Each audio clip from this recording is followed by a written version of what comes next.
Type 2 diabetes को हम क्या कहते हैं, इंसुलिन रेजिस्टेंस भी कहते हैं। इंसुलिन का रेजिस्टेंस पैदा होने का मतलब ये होता है इंसुलिन तो बन रही है लेकिन अपना काम नहीं कर पा रही है। जब वो अपना काम नहीं कर पा रही है जिसकी वजह से जो खून में ऑलरेडी शुगर बढ़ी हुई है वो सेल्स के अंदर जा ही नहीं पा रही है। ठीक है, ये होता है डायबिटीज। तो अब आगे मैं एक दूसरे प्रेजेंटेशन की मदद से आपको पहले यहाँ पे इंसुलिन रेजिस्टेंस के बारे में विस्तार से चर्चा करूंगा आगे बढ़ने के पहले। ठीक है, और फिर हम इसके और भी बहुत सारे पहलू लेंगे, लेकिन अभी हम पहले इंसुलिन रेजिस्टेंस को समझेंगे। बहुत सारे डायबिटीज रिवर्सल की जो ट्रेनिंग होती है उसमें इंसुलिन रेजिस्टेंस के बारे में बहुत कम विस्तार से चर्चा की जाती है। मैंने पूरी कोशिश की है कि मैं आप तक सरल से सरल भाषा में इस चीज को पहुंचा सकूं ताकि आप समझ सकें इंसुलिन रेजिस्टेंस हमारे शरीर के लिए कितनी खतरनाक चीज है। और देखिए, अब डायबिटिक पेशेंट होता है, उनका सारा ध्यान कहाँ होता है, शुगर के ऊपर, कि मेरा शुगर का लेवल कितना है।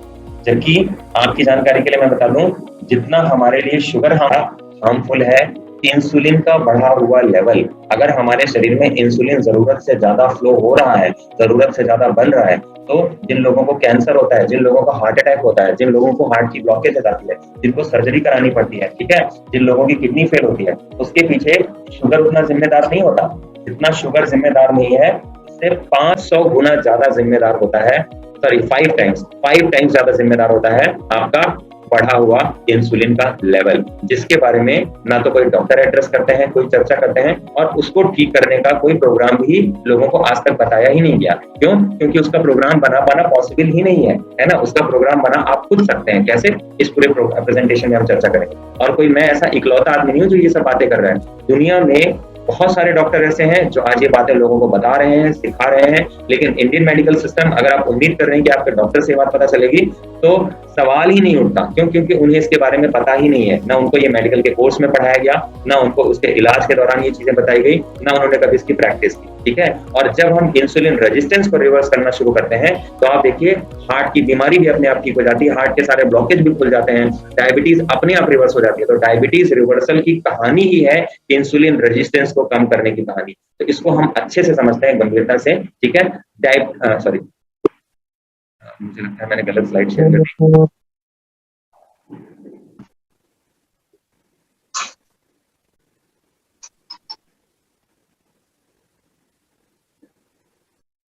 एक मिनट का टाइम दिएगा।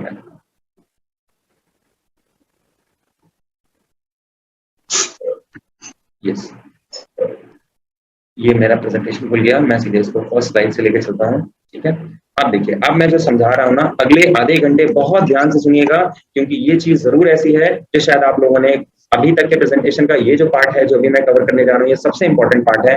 ध्यान से समझिएगा, what is insulin resistance. Insulin resistance का मतलब ये होता है कि हमारे शरीर में इंसुलिन तो बन रहा है, जरूरत से ज्यादा बन रहा है, लेकिन इसके बाद भी हमारा शरीर उस इंसुलिन को सेल्स के अंदर स्टोर नहीं करा पा रहा। देखिए, ग्लूकोज को सेल्स के अंदर स्टोर नहीं करा पा रहा है। तो इसमें क्या होता है, इंसुलिन हमारे शरीर में जरूरत से ज्यादा बनता रहता है। ठीक है, तो insulin resistance he real villain of the story है। पूरी पिक्चर का कहते हैं ना, जो खलनायक है ना, वो इंसुलिन है, ना कि शुगर। लेकिन ये जो कन्वेंशनल मेडिकल सिस्टम है, वो केवल और केवल शुगर को कंट्रोल करने और शुगर को मैनेज करने पर ध्यान देता है। इंसुलिन को रेजिस्टेंस को जिसने रिवर्स करना शुरू कर दिया, अपने आप लोगों की डायबिटीज, हार्ट डिजीज, कैंसर अपने आप रिवर्स हो जाएगा। ठीक है, आगे बढ़ते हैं। देखिए, insulin resistance is the foundation of type 2 diabetes mellitus. Type 2 diabetes जो हम बात कर रहे थे, टाइप 1 और टाइप 2, तो टाइप 1 में क्या होता है, इंसुलिन बनता ही नहीं है, लेकिन टाइप 2 में क्या होता है, जरूरत से बहुत ज्यादा इंसुलिन बनता है। तो टाइप 2 डायबिटीज की जो असली वजह है, जो मूल वजह है, उसको हम कहते हैं इंसुलिन का रेजिस्टेंस पैदा होना, अवरोध पैदा होना। जब ये अवरोध पैदा हो जाता है, जिसकी वजह से क्या होता है, हमारा शरीर शुगर को मसल्स में और लीवर में स्टोर नहीं करा पाता। तो यहाँ पे कुछ छोटे छोटे पॉइंट्स हैं, हम देखते जाएंगे। इंसुलिन रेजिस्टेंस, ये थोड़ा मेरे स्क्रीन में ना, ये पूरा जो कंट्रोल पैनल है पूरा जूम का वो आता है, इसकी वजह से कई बार मुझे स्क्रॉल करना पड़ जाता है इसको। तो the foundation of type 2 diabetes mellitus is insulin resistance. ये फाउंडेशन है। फाउंडेशन का मतलब है मूल वजह है, जिस वजह से आपकी डायबिटीज या शुगर का लेवल घटता बढ़ता है, उसके पीछे वजह है इंसुलिन रेजिस्टेंस। अब इंसुलिन रेजिस्टेंस को समझने के लिए मैं कुछ पॉइंट्स यहाँ पे डिस्कस करूंगा। Insulin resistance at the centre of every life. Insulin resistance, आप चाहे हार्ट की बीमारी लीजिए, हार्ट अटैक लीजिए, ब्लॉकेज लीजिए, कैंसर लीजिए, फैटी लीवर लीजिए, पीसीओएस लीजिए, polycystic ovary syndrome, erectile dysfunction लीजिए, है ना, माइग्रेन्स लीजिए, ठीक है, और जितनी तरह की भी लाइफस्टाइल लीजिए, एल्जाइमर लीजिए, स्ट्रोक लीजिए, इसके अलावा डेमेंशिया लीजिए, इसके अलावा बॉडी में अगर फैट जमा हो गया है, डायबिटीज हो गया है, ओबेसिटी हो गया है, कोई भी बीमारी पकड़िए, अगर आप इसके रूट लेवल पे जाके देखेंगे, सेंटर पे जाके देखेंगे, तो इंसुलिन रेजिस्टेंस की वजह से ही ये बीमारियां डेवलप होती हैं। जिन लोगों को हार्ट अटैक होता होगा वो हमेशा ये सोचते हैं कि डॉक्टर के पास जाऊं, ब्लॉकेज खुलवा लूं, है ना, जिसकी वजह से मेरे को हार्ट अटैक नहीं होगा, मेरा लाइफ सेव रहेगा। बहुत बड़ा मिथ है, इस मिथ को हटाइए। बॉडी की सबसे बड़ी जो रूट कॉज पे रूट लेवल की चीज होती है वो होती है इंसुलिन रेजिस्टेंस। जिन लोग बोलते हैं ना कि मैं तो ठीक था, मेरे को तो कोई प्रॉब्लम ही नहीं हुई, मुझे तो कोई दिक्कत ही नहीं थी, अचानक एक दिन हार्ट अटैक हो गया, तो आप कैसे कह सकते हैं कि हार्ट अटैक को कैसे प्रेडिक्ट किया जा सकता है? Yes, heart attack, obesity, cancer, किसी को डायबिटीज होना या नहीं होना, इस चीज को पहले से प्रेडिक्ट किया जा सकता है केवल और केवल बॉडी में इंसुलिन के लेवल को चेक करके। अगर आपके शरीर में इंसुलिन का लेवल ज्यादा बढ़ा हुआ है, ज्यादा का मतलब यह है इसका जो नॉर्मल रेंज होना चाहिए वो होना चाहिए 4 माइक्रोग्राम पर डेसीलीटर या उससे कम, ठीक है। तो अगर ये बहुत कम हो जाता है, 2.5 माइक्रोग्राम पर डेसीलीटर के नीचे आ जाता है, इसका मतलब आपका पैंक्रियास ठीक से काम नहीं कर रहा है, बीटा सेल्स ठीक से काम नहीं कर रही हैं। लेकिन अगर ये 4 के ऊपर हो जाता है, इसका मतलब आपकी बॉडी ने ऑलरेडी इंसुलिन रेजिस्टेंस डेवलप करना शुरू कर दिया है, ठीक है। तो ये सेंटर में है, इसकी वजह से ही सारी प्रॉब्लम होती है, सारी की सारी फसाद की वजह जो है वो इंसुलिन का रेजिस्टेंस ही है। इंसुलिन, अब यहाँ पे एक आगे इसको थोड़ा हम स्टडी करते हैं, एक डायग्राम है, आप इसको ध्यान से देखिएगा। ये डायग्राम आपको सब कुछ समझने में हेल्प करेगा। देखिए, ये एक नॉर्मल एक सेल का डायग्राम बनाया गया है, मतलब एक नॉर्मल कोशिका है जिसका ये डायग्राम बनाया गया है। ये कोशिका, अब हमारे बॉडी में जितनी भी सेल होती हैं उन सेल के ऊपर क्या होते हैं, हजारों की तादाद में रिसेप्टर होते हैं। रिसेप्टर का मतलब एक तरह से समझिए दरवाजे। इन रिसेप्टर या दरवाजों के माध्यम से ही कोई भी चीज जो हमारे खून में होती है, ब्लड स्ट्रीम में होती है, वो इन सेल के अंदर जा पाती है। और जब वो अंदर जाती है तो सेल का जो मेटाबॉलिज्म होता है, चाहे अपचय है ना, कि अपने एनर्जी को प्रोड्यूस करना है, चीजों का इस्तेमाल करना है, और जो वेस्ट प्रोडक्ट है उसको बाहर निकालना है, ये सारी चीजें इन रिसेप्टर के माध्यम से ही होती है। तो एक सेल में लगभग 5 से 10 हजार रिसेप्टर होते हैं, और हर चीज के लिए अलग अलग रिसेप्टर होते हैं। मान लीजिए कि हमारे बॉडी में इंसुलिन को अंदर जाना है तो उसके लिए अलग रिसेप्टर है, ग्लूकोज को जाना है तो उसके लिए अलग रिसेप्टर है, जितने भी तरह के मिनरल्स हैं, एंटीऑक्सीडेंट्स हैं, फैट है, इन सब चीजों को अगर सेल के अंदर जाना है तो हर चीज के लिए अलग अलग रिसेप्टर होते हैं, दरवाजे होते हैं, जिनके माध्यम से क्या होता है कि हमारी सेल के अंदर सारी काम की चीजें पहुंच पाती है, ठीक है। तो अभी हम यहाँ पे बात कर रहे हैं एक सेल के ऊपर, मान लेते हैं ये इंसुलिन का रिसेप्टर हो गया, दूसरा हो गया ग्लूकोज का रिसेप्टर हो गया। अब यहाँ पे ये डायग्राम है ना, इसको अच्छे से समझिएगा कि जैसे ही हम कुछ खाते हैं, जैसे ही हमने कुछ खाया, जैसे हम कुछ खाते हैं और हमारे खाने में अगर कार्बोहाइड्रेट है, तो कार्बोहाइड्रेट खाने से क्या होता है, हमारे बॉडी में ग्लूकोज रिलीज हुआ, जो कि नॉर्मली होता ही होता है, ठीक है। अब जितनी मात्रा में ग्लूकोज रिलीज होगा उसी के अनुपात में, उसी के प्रपोजन में हमारी बीटा सेल्स की जो हमारे पैंक्रियास की जो बीटा सेल्स हैं वो क्या करेंगे, इंसुलिन रिलीज करेंगे, इंसुलिन को रिलीज करेंगे। अब जब इंसुलिन रिलीज होगा तो क्या होगा, ये इंसुलिन क्या करेगा, जैसे ही जाकर के इस सेल के रिसेप्टर पे जाकर के क्या होगा, कनेक्ट होगा। ये देखिए, यहाँ से एक इंसुलिन निकला और निकलने के बाद इस सेल पे ये कनेक्ट हो गया। जैसे ही इंसुलिन के रिसेप्टर में जाके इंसुलिन लगेगी तो क्या होगा, हमारे सेल के अंदर एक इंटर ऑर्गन सिग्नलिंग होगी, जो अभी मैंने आपको बताया था। मतलब हमारी सेल के अंदर एक एक्शन होगा, वो एक्शन क्या होगा, वो हमारे सेल का अंदरूनी इंटरनल एक्टिविटी है, इंटरनल मैकेनिज्म है कि कैसे इंसुलिन के लगने से ये अपने आप क्या करेगा, इस वाले रिसेप्टर को, मतलब ग्लूकोज के रिसेप्टर के दरवाजे को खोल देगा, और खोलने से क्या होगा, जो ग्लूकोज यहाँ थी वो यहाँ से निकल के आएगी और वो जाकर के धीरे धीरे सेल के अंदर स्टोर हो जाएगी, ठीक है। ये नॉर्मल फंक्शन है सेल का, ऐसा होता रहता है। हमने जो भी खाया तो कार्बोहाइड्रेट हुआ, वो ग्लूकोज में कन्वर्ट हो गया, तो ग्लूकोज में कन्वर्ट होने के बाद क्या हुआ, बीटा सेल ने पैंक्रियाज निकाला, बीटा सेल, जो पैंक्रियाज की बीटा सेल है उसने इंसुलिन रिलीज किया, इंसुलिन आकर के इंसुलिन रिसेप्टर पे लगता है, इंसुलिन रिसेप्टर पे लगने के बाद क्या होता है, हमारे सेल के अंदर एक इंटरसेलुलर सिग्नलिंग होती है, जिससे क्या होता है, इंटरसेलुलर सिग्नलिंग की वजह से जो ग्लूकोज ब्लड स्ट्रीम में है वो कहाँ पहुंच गया, मसल्स के अंदर पहुंच गया। ये हमारी सेल का नॉर्मल फंक्शन है। लेकिन अगर किसी भी वजह से, अगर किसी भी रीजन से अगर ये इंसुलिन जैसे ही इस सेल पे लगता है ना, अगर ये एक्शन कंप्रोमाइज हो जाए, मतलब इंटरसेलुलर सिग्नलिंग इस रिसेप्टर को, दरवाजे को ओपन ना करे, मतलब ये एक्शन जो है, इंटरसेलुलर सिग्नलिंग जो एक्शन है वो कंप्रोमाइज हो गया, मतलब अब वो उतना अच्छे से अपना काम नहीं कर पाया, तो क्या होगा, जब ये इंसुलिन यहाँ लगेगी और अगर ये एक्शन परफॉर्म नहीं हुआ तो क्या होगा, ये जो ग्लूकोज सेल के अंदर चला गया था ये सेल के अंदर नहीं जा पाएगा। तो अब क्या होगा, जो भी हम खाएंगे तो खाने से क्या होगा, धीरे धीरे ग्लूकोज का लेवल बढ़ता जाएगा, धीरे धीरे ग्लूकोज का लेवल हमारे क्या होगा, ब्लड स्ट्रीम में बढ़ता जाएगा। और जब ग्लूकोज का लेवल बढ़ेगा तो जितना ग्लूकोज बढ़ेगा उतना ही हमारी बॉडी क्या करेगी, इंसुलिन भी बढ़ाएगी, तो इंसुलिन का लेवल भी बढ़ता जाएगा। तो अब आप देखिए इस कंडीशन में क्या हुआ, हमारे बॉडी में जरूरत से बहुत ज्यादा इंसुलिन हो गया। अब जब जरूरत से बहुत ज्यादा इंसुलिन हो गया, और खासतौर से मैं उन पेशेंट्स की बात कर रहा हूँ जो बाहर से इंसुलिन लेते हैं। आप सोचिए, आपका शरीर ऑलरेडी इतना बना रहा है, उसके अलावा बाहर से भी हम बहुत सारे इंसुलिन ले रहे हैं, तो एक्चुअल में बॉडी कितनी ज्यादा इंसुलिन पे रन कर रहा है।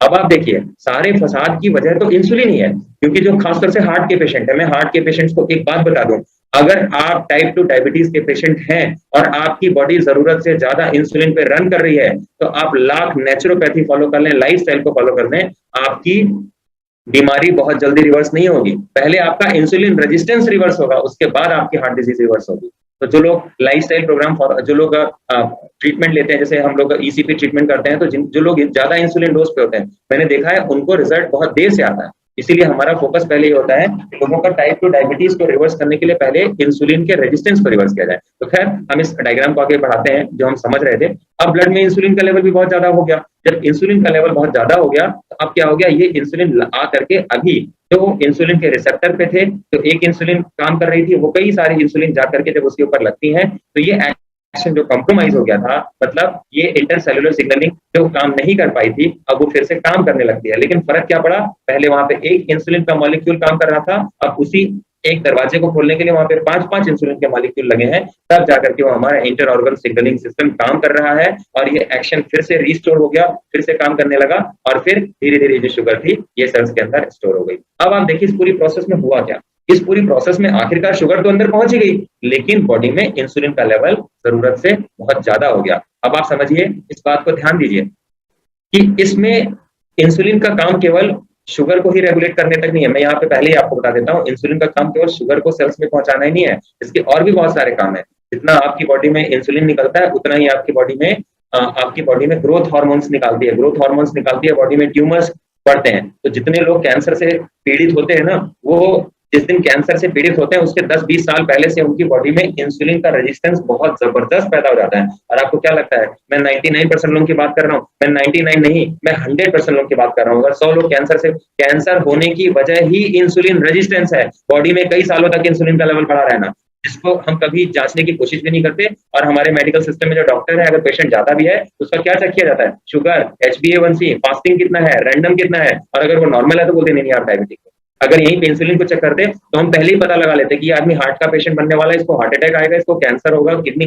फेलियर होगी, ये सारी की सारी प्रॉब्लम होने वाली है। इस चीज को केवल और केवल इंसुलिन रेजिस्टेंस को समझ करके, पकड़ करके, पहले से ही एड्रेस करके, पहले से ही इसको ठीक किया जा सकता है। ठीक है, अब आप ये देखिए, जब हमारी body when our body is running on higher insulin level, जब हमारी बॉडी में इंसुलिन का लेवल बढ़ जाता है, तो हमारे शरीर का जो बिहेवियर है बीमारी को ठीक करने का और हमारे शरीर को सही तरीके से चलाने का, वो पूरा बिहेवियर ही चेंज हो जाता है। एक तरह से आप देखा जाए ना, तो हम होमोसेपियंस, जो इंसान का साइंटिफिक नेम है वो होमोसेपियंस है, हम होमोसेपियंस नहीं हो गए, हम इंसुलिनोसेपियंस हो गए। आप समझिए हार्मोनोसेपियंस हो गए, क्योंकि अब हमारा शरीर जो नेचर ने जैसा बनाया था ना, वैसा नहीं चलने वाला है ना। अब उसमें अलग गणित काम कर रही है, अलग मैथमेटिक्स काम कर रही है ना। और हम हमेशा किस चीज पे लगे हुए हैं कि भैया इनका शुगर का लेवल कितना है ना। तो शुगर ऑब्वियसली हमारी बॉडी को डैमेज करती है, लेकिन शुगर से 5 गुना ज्यादा हमारे लिए जो हार्ट के पेशेंट होते हैं, हार्ट के पेशेंट आप ऐसे नहीं बने हैं, हार्ट के पेशेंट आप बने हैं, आपको ब्लॉकेज हुई है, हार्ट अटैक हो गया है, जो लोग हार्ट फेलियर की तरफ बढ़ रहे हैं, जिनका हार्ट का फंक्शन कम हो रहा है कई सालों तक,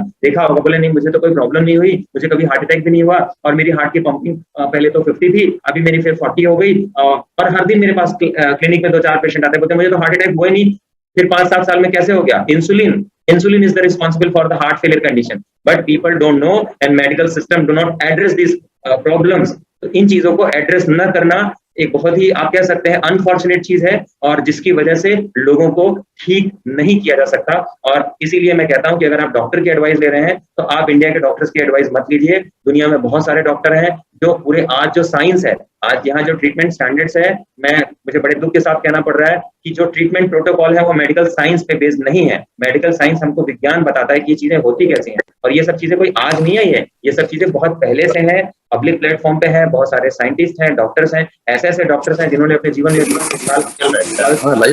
और बाद में उन्होंने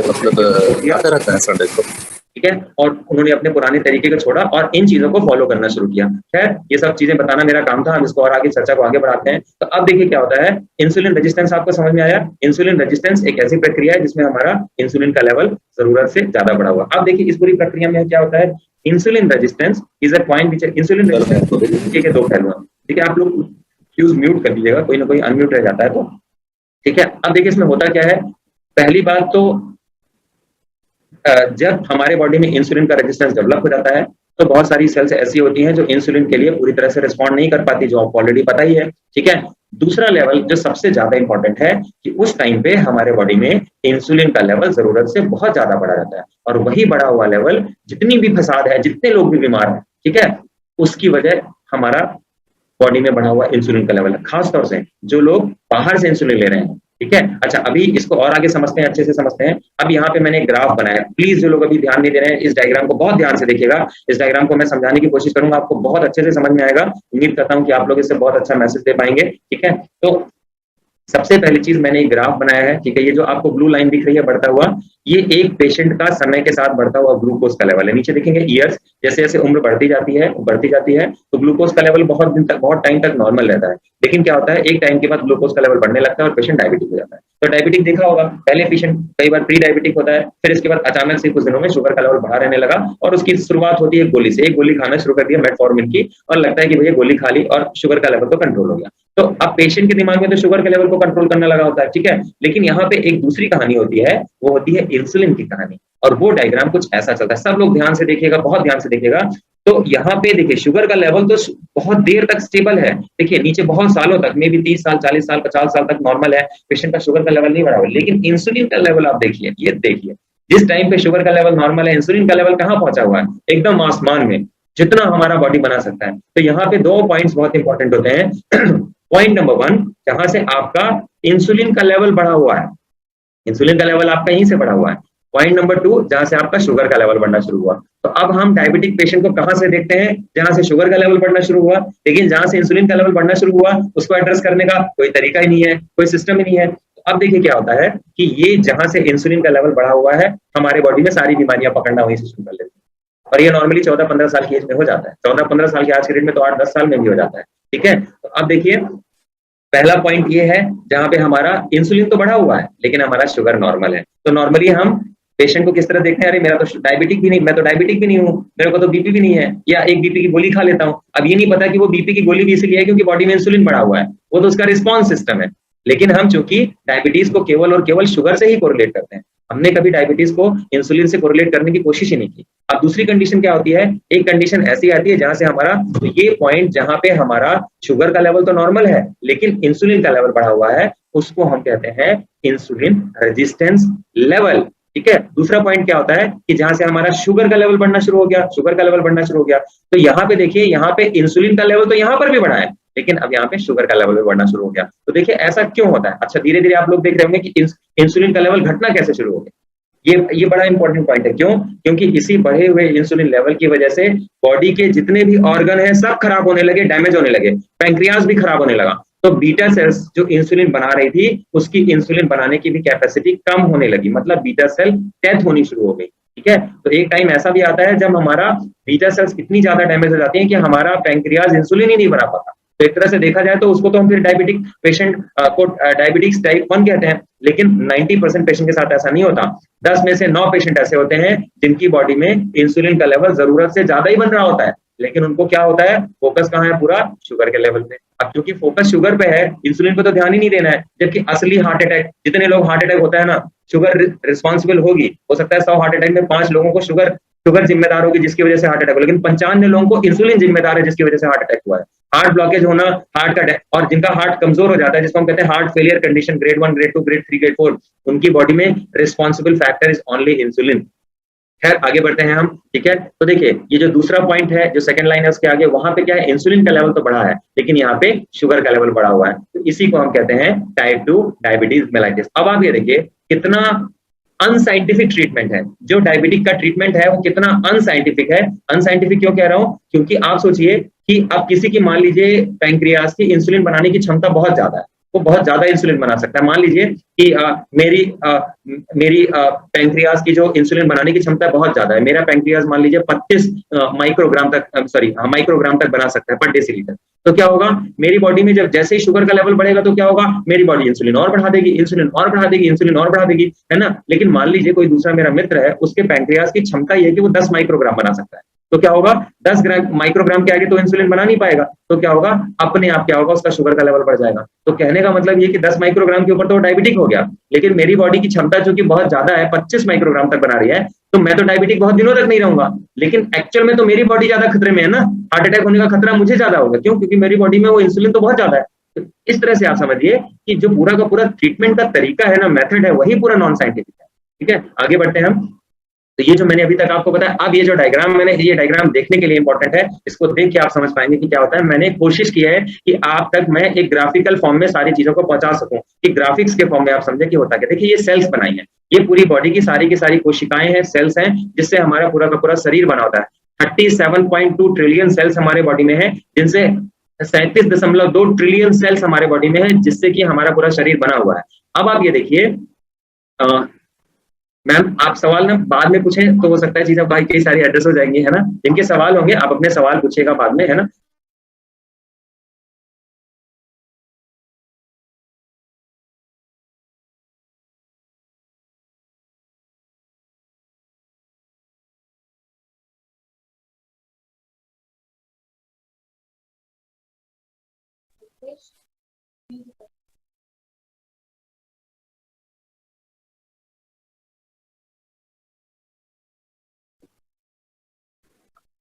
शायद मैं अनम्यूट हो गया था।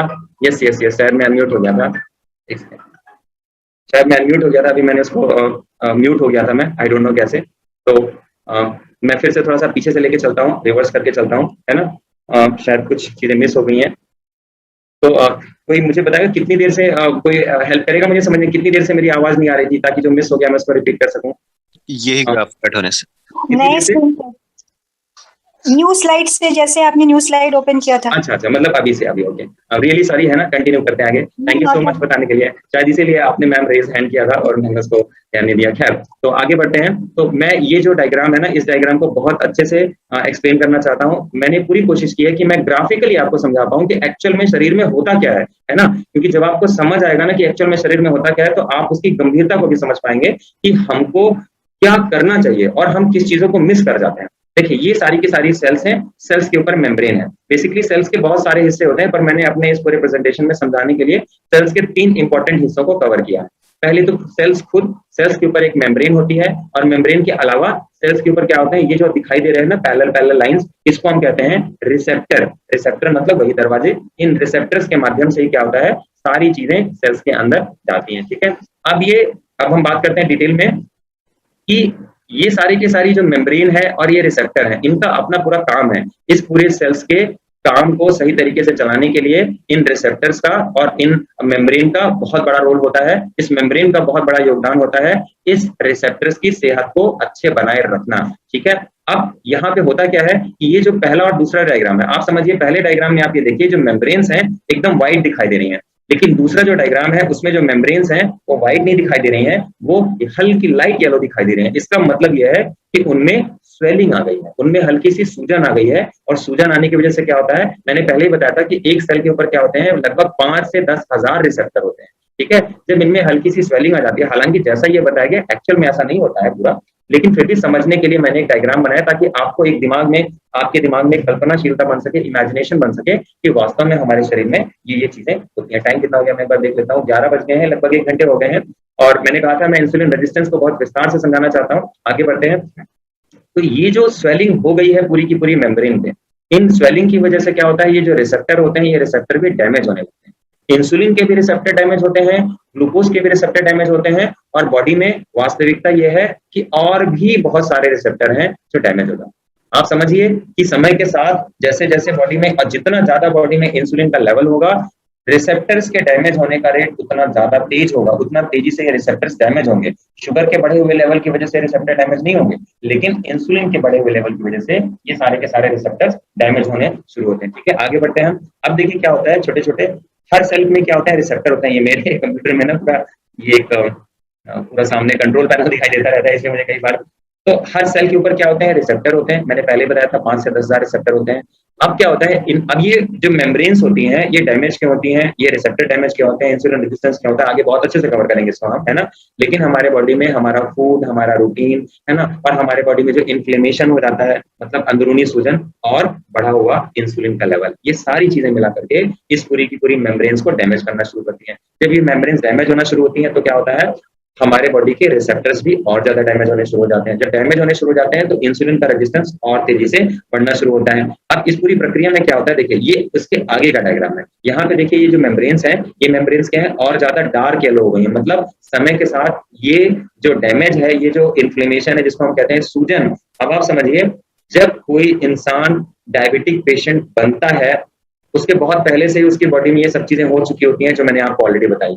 जरा सोचिए, इंसुलिन रेजिस्टेंट होने का मतलब क्या है, वो तो नाम एक दे दिया गया इंसुलिन रेजिस्टेंट। एक्चुअल में क्या हो रहा है, एक्चुअल में हमारी पूरी बॉडी की 37.2 ट्रिलियन सेल्स और सारी की सारी सेल्स की सारी मेम्ब्रेन्स और पूरे बॉडी के सारे रिसेप्टर्स डैमेज हो चुके हैं, उनमें सूजन हो चुकी है, उनके काम करने की क्षमता प्रभावित हो चुकी है। मतलब हमारा पूरा शरीर डैमेज हो रखा हुआ है, हमारे पूरा शरीर का पूरा सिस्टम ढंग से काम नहीं कर पा रहा है। और हमारे केवल इंसुलिन के रिसेप्टर्स नहीं डैमेज हुए हैं, हमारे पूरे बॉडी में हर चीज के रिसेप्टर डैमेज हो गए। तो पूरे बॉडी की एक भी सेल ऐसी नहीं है जो कि नेचुरल तरीके से अपना काम ढंग से कर पा रही हो। और उस टाइम पे हमको दिखाई क्या देता है, हमको जो चीज दिखाई देती है वो क्या दिखाई देती है, शुगर का बढ़ा हुआ लेवल। क्योंकि हमारा हमको पता है क्या गया है, डायबिटीज मतलब शुगर का बढ़ा हुआ लेवल। तो हमारा सारा काम तो केवल शुगर के लेवल को ही कंट्रोल करने पे लगा रहता है। आगे बढ़ते हैं, इसको हम कवर करते हैं, ठीक है। तो देखिए, cell membranes and receptors get damage. तो मतलब डायबिटिक होने का मतलब, इंसुलिन रेजिस्टेंट होने का मतलब, शुगर को छोड़ दीजिए, आज मैं नई परिभाषा बता रहा हूँ, आपके पूरे बॉडी के सारी सेल्स, उसकी मेम्ब्रेन्स और उसके रिसेप्टर्स डैमेज हो। तो उस पूरे बॉडी का जो मेटाबॉलिज्म है, जो चयापचय अपचय प्रक्रिया है, चीजों को एब्जॉर्ब करना, उससे एनर्जी प्रोड्यूस करना, सेल को रिपेयर करना पूरे, और इससे क्या होता है, हमारे पूरे शरीर का पूरा सिस्टम काम करता है, वो पूरा सिस्टम डैमेज हो चुका है, ठीक है। ये है एक्चुअल में कंडीशन। एक गोली खा के जो लोग अपने शुगर को कंट्रोल करके सोचते हैं भैया सब बढ़िया है, हो गया, गोली खा ली है, सब ठीक है ना, हो गया, क्या फर्क पड़ता है, उन लोगों के लिए ये चीज समझना बहुत जरूरी है। ये बात मुझे भी समझाने में, बनाने में काफी टाइम लगा, क्योंकि दिमाग में कहता है ना एक इमेजिनेशन की मैं लोगों को कैसे दिखा सकूं कि एक्चुअल में आपके शरीर में ये हो रहा है। अब आप उसको समझने को चाहे जैसे लीजिए कि मेरे को तो एक गोली खा करके नॉर्मल करना है, लेकिन एक्चुअल में आपकी बॉडी में ये हो रहा है। और जो लोग डायबिटिक नहीं है, जो लोग, अब सोचिए जो लोग हार्ट के पेशेंट नहीं है, डायबिटिक है, क्या उनकी बॉडी में, सॉरी, जो लोग डायबिटिक नहीं है, हार्ट के पेशेंट है, क्या उनकी बॉडी में कुछ अलग है? नहीं, उनकी बॉडी में भी कुछ अलग नहीं, उनकी बॉडी में भी यही है। 100% हार्ट के पेशेंट, कैंसर के पेशेंट, किडनी के पेशेंट, ओबेसिटी के पेशेंट, पीसीओडी के पेशेंट, जितने भी पेशेंट है, सबकी बॉडी में यही बढ़ा हुआ। अब इंसुलिन रेजिस्टेंस की देखा जाए तो इंसुलिन का रेजिस्टेंस तो हमने नाम दे दिया है कि इंसुलिन का रेजिस्टेंस, क्योंकि इंसुलिन ढंग से काम नहीं कर पा रही, क्योंकि उस बढ़े हुए इंसुलिन की वजह से हमारे बॉडी में और 50 प्रॉब्लम हो रही है, ठीक है। लेकिन एक्चुअल में हमारी बॉडी पूरी तरह से डैमेज हो चुकी है। आगे बढ़ते हैं, 37.2 ट्रिलियन सेल्स होती हैं बॉडी में, हर सेल पे लगभग 5 से 10 हजार रिसेप्टर होते हैं। अब इस सेलुलर डैमेज की वजह से क्या होता है, हमारी बॉडी में इंसुलिन का लेवल बढ़ने लगता है। क्यों? क्योंकि जब सेल डैमेज होगी तो इंसुलिन का लेवल तो बढ़ेगा ही, क्योंकि जितनी इंसुलिन थी वो अपना काम नहीं कर पा रही है। और इसी से क्या होता है, इंसुलिन का रेजिस्टेंस डेवलप हो जाता है, ठीक है। अब यहाँ पे insulin resistance causes to release more insulin in the body. और हमको तो हम शुगर देखते हैं, अब हमारी बॉडी में जरूरत से ज्यादा इंसुलिन आ गया। Over period of time this medical condition causes to increase sugar level. तो डायबिटिक होने के पहले, शुगर का लेवल बढ़ने के बहुत पहले हमारे बॉडी में इंसुलिन का रेजिस्टेंस पैदा हो जाता है। 10 साल 15 साल पीछे से ही हमारी बॉडी जरूरत से ज्यादा इंसुलिन पे पहुंच जाती है, ठीक है। अब this overall medical condition is also known as a metabolic syndrome. Metabolic syndrome का मतलब, मेटाबॉलिज्म मैंने बोला था ना, चय अपचय, मतलब उन कोशिकाओं को काम करने की जो नैसर्गिक प्रक्रिया है, जो नेचुरल प्रोसेस है, इस सारी चीजों को बाहर से लेना, ऊर्जा पैदा करना, अपनी मरम्मत करना, ठीक है, और सारी की सारी सेल्स के साथ हार्मनी में रहना, और जो सारा वेस्ट प्रोडक्ट है उसको बाहर निकालना, ये सारी प्रक्रिया बुरी तरह से अवरुद्ध हो जाती है। और वास्तव में तो हमारा पूरा शरीर खराब हो चुका होता है, ठीक है। तो अब यहाँ पे मैं थोड़ा सा आपका छोटा सा ध्यान एक अलग चीज पे लेकर, आप जरा ये सोचिए इसको कंट्रोल करना कितना आसान हो सकता है। दुनिया का सबसे आसान काम हो सकता है। क्यों? क्योंकि हमारी बॉडी इंसुलिन कब रिलीज करती है?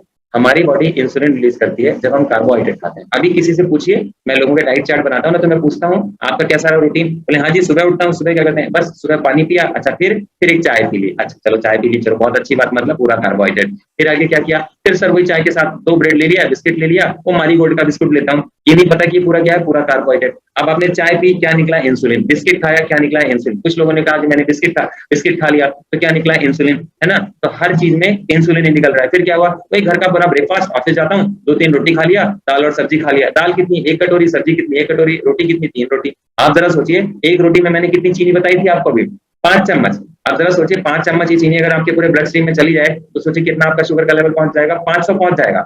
2 रोटी खाने से 1000 पहुंच जाएगा। तो आप सोचिए अगर हमारे बॉडी का शुगर को मेटाबोलाइज करने का सिस्टम काम ना करे तो सोचिए, हाँ, आदमी की तो 2 रोटी खा के मौत हो जाए, कितना शुगर का लेवल बढ़ जाएगा। लेकिन क्योंकि इंसुलिन होता है, लेकिन अब आप ये सोचिए, इसी छोटे छोटे हरकतों की वजह से बार बार हमारा बॉडी कार्बोहाइड्रेट रिलीज करता है। दाल सब्जी तो हमने थोड़ी सी खाई, है ना, लेकिन रोटी तो हमने बहुत सारी खाई। उस अब दाल सब्जी की वजह से, प्रोटीन और फैट की वजह से भी इंसुलिन हमारी बॉडी रिलीज करती है, बहुत कम करती है, बहुत कम, मे बी 100 टाइम से भी ज्यादा कम करती है ना। और फैट की वजह से हमारी बॉडी ना के बराबर रिलीज करती है। अब आप ये समझिए, और कई बार लोग सोचते नहीं फैट खाना, फैट के बारे में इतनी मिथ्या है ना, मैं आगे कवर करूंगा, यहाँ पे इसको स्किप करता हूँ। तो अब आप सोचिए, रोटी खाई, सब्जी खाई, दाल खाया, चावल खाया, दोपहर को फिर एक चाय पी ली, शाम को फिर एक चाय पी ली, बिस्किट खा लिया, ब्रेड खा लिया, ये क्या है, कार्बोहाइड्रेट। जितनी बार आप कार्बोहाइड्रेट खा रहे हैं आपकी बॉडी क्या कर रही है, इंसुलिन रिलीज कर रही है। जितना इंसुलिन निकल रहा है उतनी बॉडी आपकी इंसुलिन रेजिस्टेंट हो रही है। शाम को भी क्या खाया, तो पूरा का पूरा कार्बोहाइड्रेट। घर से बाहर निकलिए, आप देखिए आइसक्रीम खरीद लिया, चॉकलेट खरीद लिया, टॉफी खरीद लिया, बाहर जो आउटसाइडर स्ट्रीट फूड है वो क्या है, 100% कार्बोहाइड्रेट है। ठीक है, आप सुपरमार्केट में जाइए, आप अगल बगल स्टोर में जो चीजें लगी हैं आप खरीदने के लिए जाइए, आप देखिए क्या है, सब कुछ कार्बोहाइड्रेट है, कार्बोहाइड्रेट के अलावा कुछ नहीं है, 100% कार्बोहाइड्रेट। आप जरा सोचिए, और डायबिटिक पेशेंट को क्या एडवाइस दी जाती है कि आप थोड़ी थोड़ी देर में कुछ ना कुछ खाते रहो। आप देखिए पेशेंट क्या खा रहा है, चिप्स खा लिया, कोल्ड ड्रिंक पी लिया, जिसको हम प्रोसेस्ड फूड कहते हैं। आप वो छोड़िए, घर की भी बनी चीज खा रहे हैं तो क्या खा रहे हैं, कार्बोहाइड्रेट तो खा रहे हैं, केवल कार्बोहाइड्रेट। उसी कार्बोहाइड्रेट की देन है ये इंसुलिन। आप जरा सोचिए, आपका डाइट अगर ऐसा होता कि कार्बोहाइड्रेट की जगह अगर आप प्रोटीन खा रहे हो, आप मिलेट्स खा रहे होते, ज्वार खा रहे होते, बाजरा खा रहे होते, मक्का खा रहे होते, रागी खा रहे होते, ब्रेकफास्ट करते वो दालों का बना हुआ ब्रेकफास्ट करते हैं, या अगर आप कार्बोहाइड्रेट खाते भी तो कॉम्प्लेक्स कार्बोहाइड्रेट खाते जिसमें फाइबर्स कंटेंट बहुत ज्यादा होता है। ठीक है, जैसे आप फ्रूट्स खाते, फ्रूट्स में क्या होता है, कार्बोहाइड्रेट तो होता है, अच्छा खासा होता है, लेकिन उसमें ग्लूकोज के साथ फ्रुक्टोज की भी मात्रा बहुत ज्यादा होती है, और फाइबर्स बहुत ज्यादा होते हैं। फ्रुक्टोज को लेकर कंफ्यूज मत होइएगा, क्योंकि मार्केट में जितनी चीजें मिलती हैं उसमें फ्रुक्टोज कॉर्न सिरप होती है, लेकिन जो फ्रूट्स में फ्रुक्टोज होता है वो कॉम्प्लेक्स कार्बोहाइड्रेट है, वो बहुत धीरे धीरे रिलीज होता है, उसमें कभी भी इंसुलिन का लेवल बढ़ ही नहीं पाता। तो आपके बॉडी में कार्बोहाइड्रेट भी अगर फाइबर्स के साथ में जुड़ा हुआ है, ठीक है, तो आपके बॉडी में कभी भी इंसुलिन का लेवल बढ़ेगा ही नहीं। तो इतनी छोटी सी चीज अगर इंसान के समझ में आ जाती, लेकिन लोगों को क्या सिखाया गया, नहीं आप फैट मत खाना, फैट मत खाना, है ना। और फैट ना खाना, हेल्दी फैट खाने से क्या होगा, आपकी बॉडी इंसुलिन निकालना, भाई आप पूरा डाइट फैट पे शिफ्ट कर दो, हेल्दी फैट, मैं normal fat, protein and fat पे शिफ्ट कर दो। एक हेल्दी आदमी को भी अपनी डाइट में 25% कार्बोहाइड्रेट लेना चाहिए। मैं आज तक ऐसे आदमी से नहीं मिला जिसकी डाइट में कार्बोहाइड्रेट 60-70% से कम हो, है ना। तो आप ये सोचिए कि ये गलती कहाँ होती है, ये गलती होती है केवल और केवल हमारे वैल्यू सिस्टम में गलती है कि हमको ये चीजें पता ही नहीं चली, जिसकी वजह से लोग बीमार हो रहे हैं। अगर ये चीजें लोगों को एजुकेट किया जाए इसके बारे में, तो आप सोचिए लोगों की बॉडी लो इंसुलिन पे रन करना शुरू कर देगी, अपने आप डायबिटीज तो अपने आप ही खत्म हो जाएगा। लो इंसुलिन पे बॉडी रन करना शुरू करी, आप देखिए दुनिया का कोई आदमी बचे जिसकी बॉडी में इंसुलिन का रेजिस्टेंस खत्म ना हो। देखिए चीजें गलत सिखाई गई है तो लोग बीमार पड़ेंगे, है ना। खैर आगे बढ़ते हैं। देखिए मेरा काम इन चीजों पे ध्यान दिलाना था, है ना। और मेरे पास जो पेशेंट आते हैं तो हम लोग उनको जो डाइट प्लान है बहुत कम कार्बोहाइड्रेट पे रखते हैं, we keep them into high protein and high fat diet, है ना, जिसकी वजह से उनकी बॉडी अपने इंसुलिन रेजिस्टेंस को रिवर्स कर पाती है, और उसी वजह से ब्लॉकेज रिवर्स होती है, उसी वजह से हार्ट का जो डैमेज होता है वो रिवर्स होता है। और हम लोग ये जो प्रोग्राम है आज का, कोई diabetes drugs in 5 days challenge, आपको समझ में आया होगा कि कैसे 5 दिन में डायबिटीज की दवाएं बंद कराई जा सकती हैं, केवल और केवल कार्बोहाइड्रेट बंद कर दो, है ना। देते भी हैं, फ्रूट्स के फॉर्म में देते हैं, सैलेड के फॉर्म में देते हैं, स्प्राउट्स, नट्स, प्रोटीन, है ना। शुरू में हम हेल्दी फैट्स भी बहुत कम देते हैं, है ना, और आगे धीरे धीरे जैसे जैसे हमारा प्रोग्राम आगे बढ़ता है। खैर, तो इस प्रोसेस में क्या होता है, डायबिटीज की दवाएं बंद कराना बहुत मुश्किल काम नहीं है, बशर्ते आपको पता होना चाहिए कि बॉडी का ग्लाइसेमिक लोड हटा करके उसको क्या करना है, प्रोटीन डाइट पे लेके आना है, कॉम्प्लेक्स कार्बोहाइड्रेट पे लेके आना है, इंसान की वैसी दवा बंद हो जाएगी। इसको समझना कोई बहुत डिफिकल्ट काम नहीं है। आगे बढ़ते हैं। अब जरा सोचिए, अभी तक हमने बात की इंसुलिन रेजिस्टेंस, आपको समझ में आया, हमारी पूरी बॉडी डैमेज हो जाती है, सब हो जाता है। अब जरा सोचिए आगे क्या होता होगा, जस्ट गेस। अब जब पेशेंट का शुगर का लेवल बढ़ गया, डायबिटिक हो गया, तो क्या होता होगा, इसका इंसुलिन का रेजिस्टेंस हो गया, टाइप 2 डायबिटिक हो गया, सब हो गया। अब ट्रीटमेंट क्या होता होगा, सरप्राइजिंग, यहाँ पे बड़ा अच्छा आंसर मैंने लिखा है आपके लिए, कुछ नहीं होता, कोई ट्रीटमेंट नहीं होता। Just go to doctor, start taking 1 tablet to control sugar level. Doctor के पास गए, शुगर का लेवल बढ़ा था, गोली खाई, शुगर नॉर्मल हो गया, बोले बस सब बढ़िया, अब तो सब ठीक है ना। शुगर का लेवल थोड़ा बढ़ा था, एक गोली खा ली, नॉर्मल हो गया। आप समझ में आया कि लोग क्यों कभी ठीक नहीं होते, क्यों लाइफस्टाइल बीमारी कभी ठीक नहीं हो पाती, क्यों? क्योंकि बॉडी को हमको रूट लेवल से ठीक करना जरूरी होता है। जब हम इस रूट लेवल से चीजों को ठीक करते तो सारी प्रॉब्लम अपने आप सॉल्व हो जाती है। Because we fail to look at the insulin we fail to catch the insulin, कभी हमने इंसुलिन को देखा ही नहीं, इसीलिए हम इंसुलिन रेजिस्टेंस को पकड़ भी नहीं पाते, और इंसुलिन रेजिस्टेंस और सेलुलर डैमेज पे कभी हमारा ध्यान ही नहीं जाता है ना, और सारी बीमारियों के दिन यहीं से शुरू होती है। ये बहुत बड़ा मिथ है, बहुत बड़ी गलती है, और मुझे लगता है आने वाले टाइम पे दुनिया में ऐसे डॉक्टर्स होंगे, ये सिस्टम कल्चर बदलेगा और लोगों को सही तरीके से सही चीजें बताई जाएंगी और लोग ठीक होंगे।